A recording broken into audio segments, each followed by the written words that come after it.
nó cáiตัวสิcũng chơi nó à cũng chơi mình lâu ấy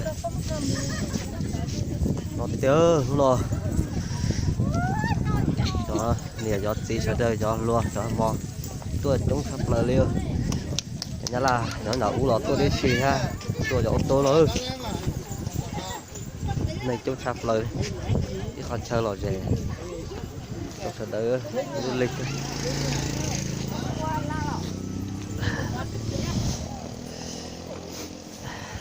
nó phân luôn chứ ấy em ơi anh hỏi là cái bộ đồ này mua ở đâu có để bán không?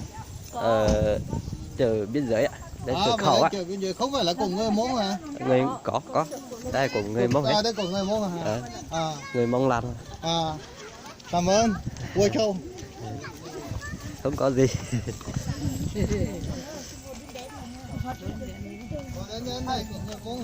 đây là Mông hết bộ này ta có ở đâu ở nhà Bác Thành có được bán đúng không? Nhà Bác Thành có bán. Ở nhà Bác Thành có nhiều. Rồi. Bộ này có đông nhau Thành không? Thầy Thành ai cũng có này Thành bác sĩ ấy. Bộ đấy mới là bộ của người Mông đúng không? Đúng rồi. Đây là những bộ đi là bộ cày bộ mới. Bộ đây là của người nào? Của người Mông nhưng mà của Lào về à? Của Lào về. Cái này đúng Mông của ta là cái này. Đúng rồi. Là đâu với nhà Bác Thành có bán? Có nhiều. Cảm ơn. Ôi châu. Một chó nhà là tổ sẽ ngồi để xa.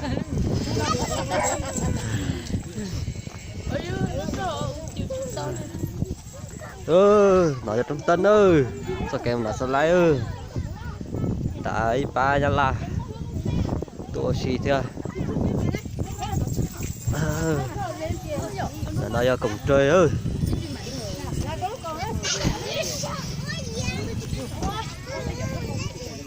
Nói lại quá tao á.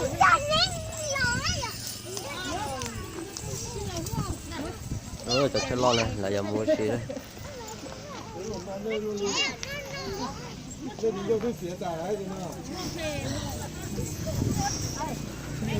Sẽ đợi tụi chúng đi chơi.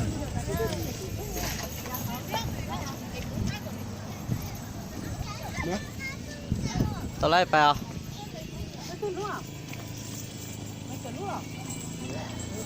Đã cho cá mua rễ cho tôi xả ảnh ha, rễ cho tôi phê.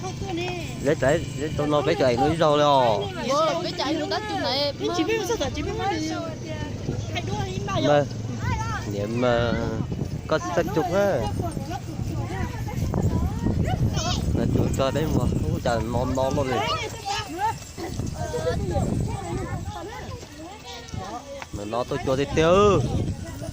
Nó kia.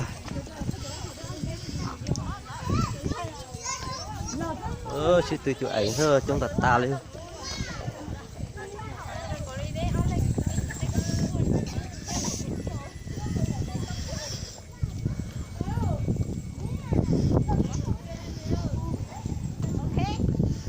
Đỡ sao kèm làm sạch ơi. Nói không tỏ ra lại.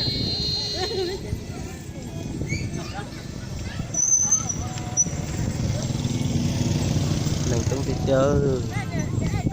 Nên chơi ta là sức.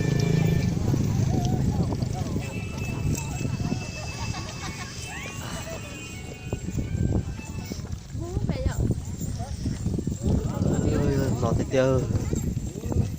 Đeo khẩu trang đi.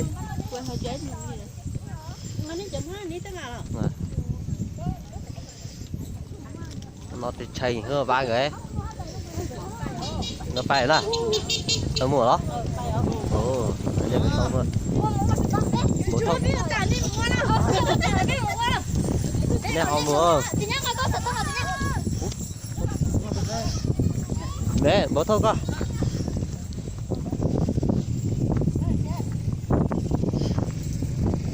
Nó thì tiêu. Bố hoa nào nó.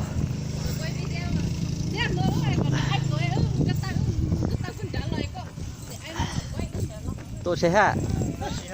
Tôi sẽ nó ha. để cho nó bên đây à Mình tên là nó ăn rồi trứng á, người tên là trứng mất tiền đấy nhé. ngắt que Đồ hả nó,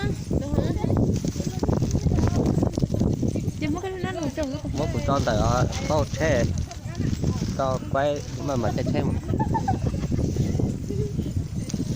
tao cái gì ơi chạy xe rồi